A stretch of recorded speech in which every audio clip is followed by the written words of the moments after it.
You are listening to 100 Wealth Building Secrets with James Marshall. James Marshall is a registered investment advisor and president of Marshall Wealth Management. His registered investment advisory firm is registered in Texas and Kentucky. For 30 years, he has been educating, advising, and managing wealth for diverse families all over the country. This podcast is about different concepts of wealth building, some financial, some emotional, physical, and yes, some spiritual. The bottom line is you will leave with some knowledge, and knowledge is wealth. So whether you're walking, running, exercising, or having your choice of beverages, no judgments here. Clear. Then open your mind and get ready for some life-changing financial lessons. It's your time. Here's your host, James Marshall. Welcome, Wealth Builders, to podcast number 53. Kill the pesky flies. Monthly bills are like annoying flies.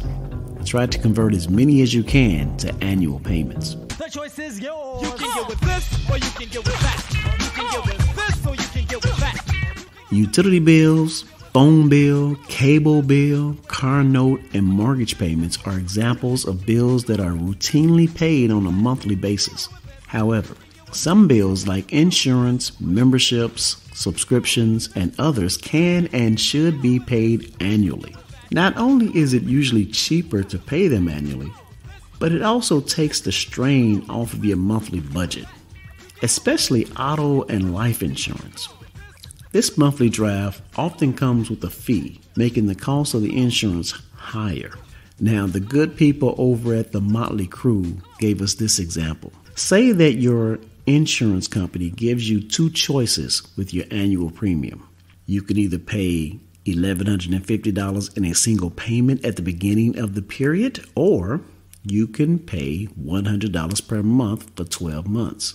When you run those numbers through the calculator, you'll find that you'll pay $50 more over the course of 12 months using the monthly payment figure than you would if you paid it all up front.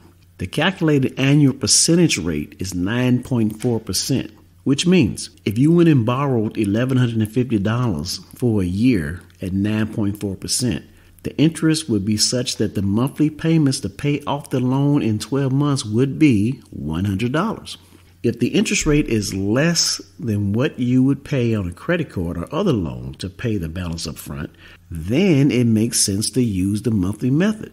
If the rate is more than you'd pay from other financing, then you should borrow using the alternative financing source and make a single annual payment. Few people consider the fees and other charges of monthly installment payments with insurance and similar bills, but there's often a very real cost to using them. By knowing that cost, you'll be better able to decide whether paying them is worth it to you. So says the people over at the Motley Crew. In other words, when you pay monthly, you pay more. So consider paying it up front instead of paying it monthly. And if you are considering putting a plan in place to pay these bills annually, it is very important that you strictly maintain your cash reserves above and beyond the amount that you need to pull out to pay the premiums. Say that again. If you're considering putting a plan in place to pay these bills annually, it is important that you strictly maintain your cash reserves above and beyond the amount that you would need to pull out to pay the premiums. Not doing so will weaken your financial foundation and put you in a difficult position in the event of an unexpected emergency. And you know what we call that? Murphy's Law. We will discuss it further after this week's If You Don't Know, Now You Know. Now you know, now you know, and if you don't know, now you know. This week's question comes from Melba. Mr. Marshall, I have a question. When I hit the milestone age of 72, how can I reduce my taxable income? Hello, Melba, and thank you for that question. Yes, the magic age of 72.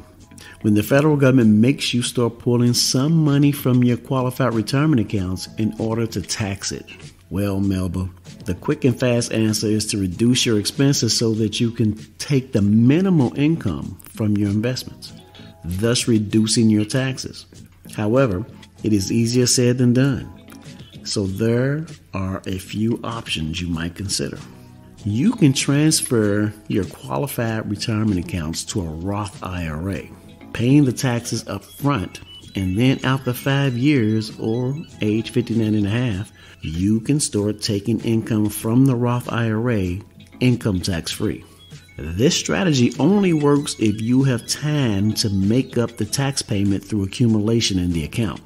And of course, you have to have the financial wherewithal to pay the taxes up front. Example, if you convert $500,000 from a traditional IRA or 401k to a Roth IRA, the upfront tax would be approximately $100,000. And at an average annual rate of return of 7%, it would take you approximately 3 years to earn that money back. So consider that. Another course of action is to overfund an index universal life insurance policy. By overfunding, I mean putting in more than the required premium to maintain the coverage.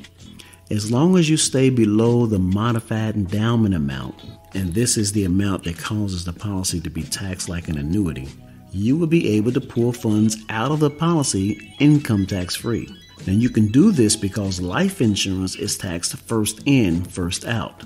In other words, the IRS assumes that you're pulling out your money first, and these are dollars that have already been taxed.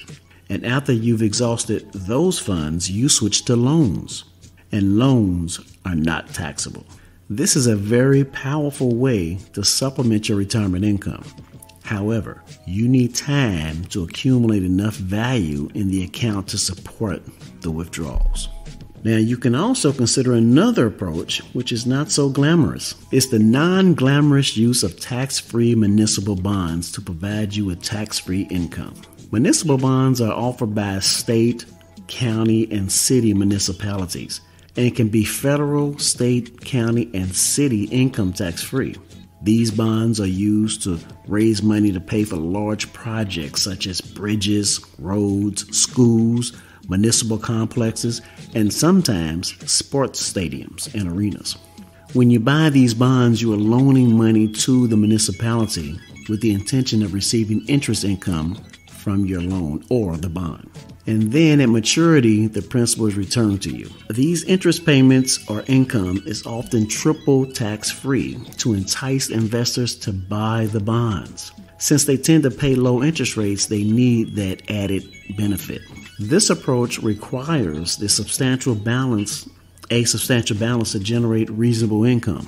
For example, $1 million in a bond, a municipal bond, would generate approximately $20,000 to $30,000 a year in tax-free income. So you need a lot of money to get a good income. So those are a few strategies you can take to minimize your tax burden during retirement, but they all require prior thought and thorough planning to ensure a successful outcome. Thanks again for that question, Melba, and I hope this information was helpful to you and all my listeners.